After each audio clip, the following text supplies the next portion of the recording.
ચાલો આજે આપણે બાઇબલના એક સૌથી રહસ્યમય અને શક્તિશાળી ચિત્રને સમજવાનો પ્રયત્ન કરીએ. પાદરી એલ્વિસ ફોર્ટ ચર્ચના એક ઉપદેશના આધારે આપણે આ વિષયમાં ઊંડા ઉતરીશું. પ્રકટીકરણના પુસ્તકમાં આ દ્રશ્યને કલ્પના કરો.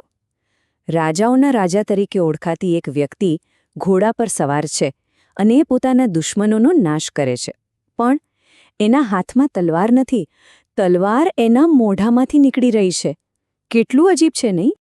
હવે આ સાંભળીને તરત જ મનમાં સવાલ થાય, બરાબર ને, કે ભાઈ આ કેવી તલવાર છે? શું ખરેખર કોઈ હથિયાર મોઢામાંથી નીકળી શકે?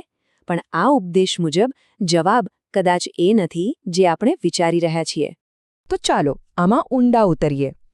આ ઉપદેશનો મુખ્ય તર્ક એ છે કે આ તલવાર કોઈ સ્ટીલ કે ધાતુનું હથિયાર છે જ નહીં, પણ એનાથી ક્યાંય વધારે શક્તિશાળી વસ્તુ છે. તો આ ઉપદેશનો મુખ્ય તર્ક એ છે કે આ તલવાર વાસ્તવમાં એક રૂપક છે, એક સિમ્બોલ છે. એ ઈશ્વરના બોલાયેલા શબ્દની તાકાત બતાવે છે.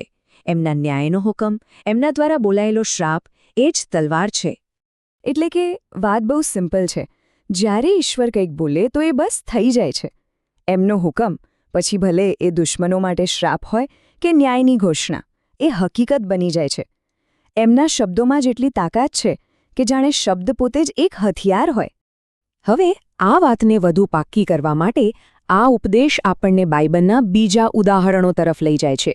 એ બતાવે છે કે કેવી રીતે આ તલવારનો વિચાર ઈશ્વરની બીજી દૈવી સજાઓ સાથે જોડાયેલો છે, જે બધી એમના શબ્દમાંથી જ જન્મે છે. દાખલા તરીકે હઝેકેલના પુસ્તકમાં જુઓ, ઈશ્વર યરુશલેમ પર 4 મોટી ભયંકર સજાઓ મોકલવાની વાત કરે છે, અને એમાં તલવાર, દુકાળ, દુષ્ટ પશુઓ અને મરકીનો સમાવેશ થાય છે. અહીં તલવારને દુકાળ અને મરકી જેવી બીજી સજાઓની સાથે મૂકવામાં આવી છે. મતલબ કે આ બધી સજાઓ એક જ સ્ત્રોતમાંથી આવે છે, ઈશ્વરના હુકમથી. ચાલો હવે એક બહુ જ રસપ્રદ તફાવત જોઈએ. ઉપદેશ સ્પષ્ટ કરે છે કે માણસો જે તલવાર વાપરે છે અને ઈશ્વર જે તલવાર વાપરે છે એ બંનેમાં જમીન આસમાનનો ફરક છે. જો એક બાજુ છે માણસની તલવાર, જે હાથમાં પકડાય, જે લોખંડની બનેલી હોય. યહોશુઆ અને દાઉદ જેવા રાજાઓ આવી તલવાર વાપરતા હતા. પણ બીજી બાજુ છે ઈશ્વરની તલવાર. એ મોઢામાંથી નીકળે છે. એ કોઈ ભૌતિક વસ્તુ નથી, પણ સત્તા અને ન્યાયનું પ્રતીક છે. જેમ કે પેલો કિસ્સો જ્યાં એક દૂતે બલામનો રસ્તો રોકવા માટે તલવાર કાઢી હતી. એ ચેતવણી હતી, યુદ્ધ નહોતું. તો આપણે આખી બાઇબલમાં આ તલવારનો વિકાસ જોઈએ છીએ. શરૂઆતમાં યહોશુઆ અને શમુએલ જેવી વ્યક્તિઓ ભૌતિક તલવારો વાપરે છે.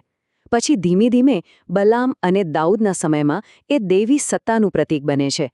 અને છેલ્લે પ્રકટીકરણમાં એ અંતિમ ન્યાયનું રૂપક બનીને ખ્રિસ્તના મુખમાંથી નીકળે છે.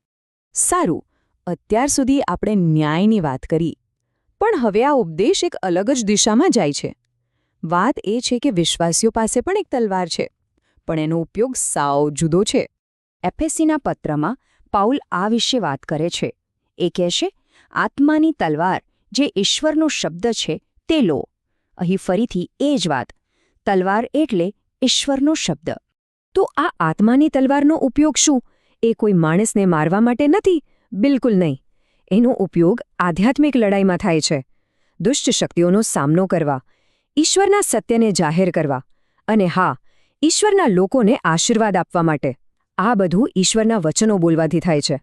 અને હવે આખી વાત ફરીને ત્યાં જ આવીને ઊભી રહે છે જ્યાંથી આપણે શરૂઆત કરી હતી, પ્રકટીકરણનું એ શક્તિશાળી દ્રશ્ય. અને એ દૈવી ન્યાયની અંતિમતાને આપણે બરાબર સમજવાની જરૂર છે. અહીં એક વાત ખાસ સમજવા જેવી છે. જ્યારે ન્યાયની આ છેલ્લી તલવાર નીકળશે, એ એક જ વાર થશે. એ એક એવી ઘટના હશે જે શરૂ થયા પછી અટકશે નહીં. એને કોઈ રોકી નહીં શકે.